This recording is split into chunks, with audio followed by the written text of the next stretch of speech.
The acquisition of a house is perhaps the largest purchase that you will ever make.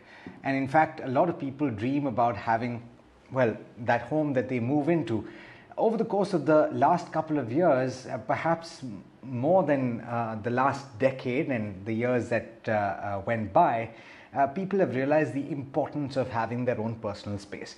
But when you do go out to buy that house, you need to also be very mindful of the documentation involved.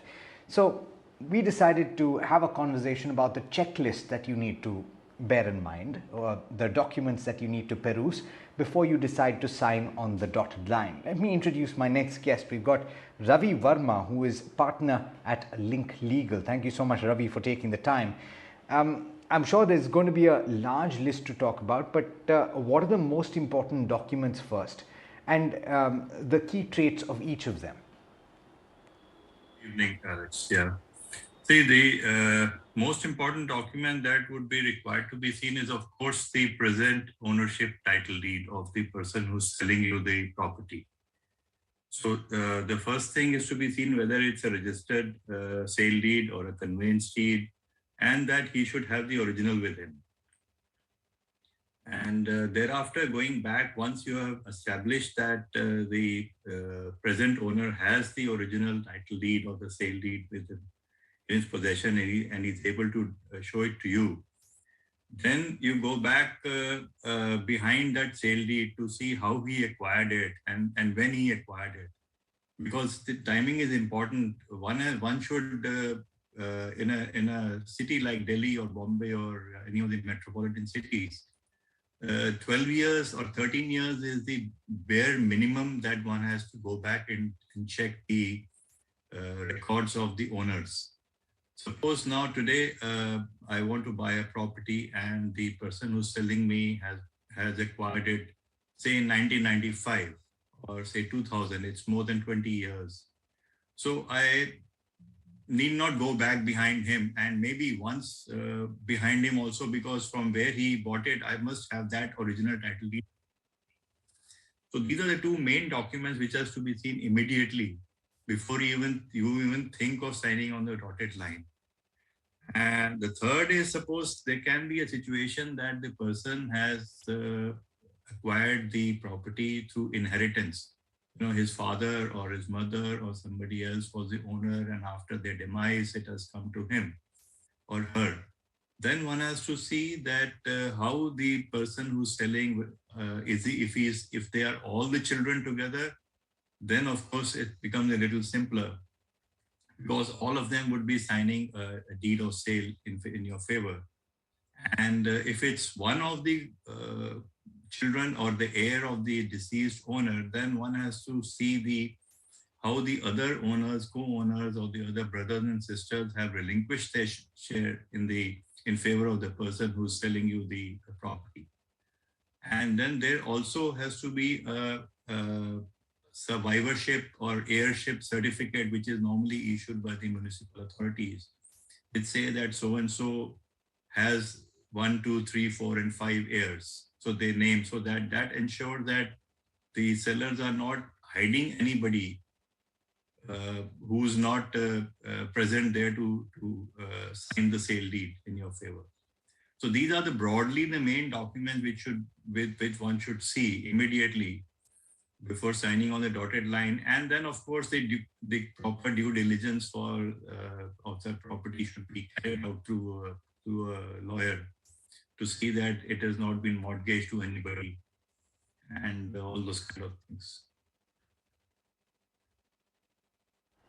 So, where does the so if you're, for example, if you're going in and you're buying in a property where a society is already established, then you would also have to have a no objection certificate. For example, you'd have to have the occupation certificate. Where does all of that come in? Yeah, that is in case one is going for a housing society where it's a large scale development project. Then, of course, there are a lot of other issues which crop up, like there has to be a certificate of establishment of the society, number one. Then after the construction is completed, there should be an occupancy certificate, and then there should be a fire certificate. And now with the new building bylaws, which are applicable all over India, the construction has to be as per the earthquake resistant. Those are the requirements of the new building bylaws all over the country. So one has to see all these kind of things as well. When one is going for a multi-story housing society flats. So the approvals, the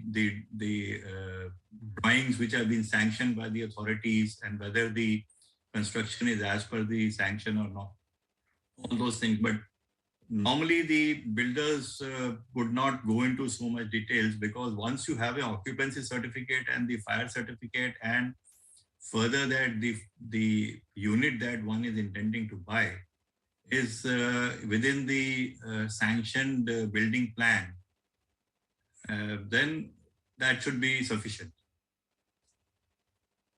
It should not happen like what has happened in the Twin Towers of Supertech recently that we've seen in Noida. And they constructed 2 additional Twin Towers. Yeah. Understood. So therefore, the building plan is also important, right? Because there is a risk involved if the builder is deviated from that approval plan that was initially there. Is it more complicated in your experience to buy land?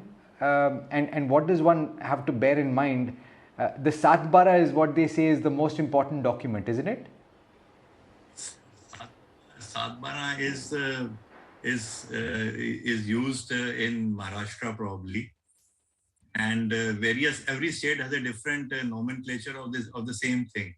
Maharashtra, Gujarat side they use Satbara, and Delhi uses Khatra Khatoni, Andhra Pradesh and Karnataka uses Pahanis and passbooks, but they end up with the same thing. Satbara is a record of the entire transaction of the land, how it has moved from one family to another family, or from one person to another person. So it only records, not in detail, but it records in mutation numbers. Then one has to go and see the mutation register to see what that mutation number means. So it's a little tedious process, which a lawyer normally does. So the land, of course, it's a little more tedious than buying a ready-built dwelling unit in a society or in a plotted housing development, like a floor in a freehold area or something like that. Absolutely. I think, we've given people a fair idea of the documents that they need to be mindful of. And of course, as I understand it, when you're taking a loan, there is a certain checking of documents also that the lender does. So that's also something to look forward to. But thank you so much, Ravi, for joining in and for giving us that perspective. I'm sure that it was very useful to a lot of people. It's been a pleasure, Alan.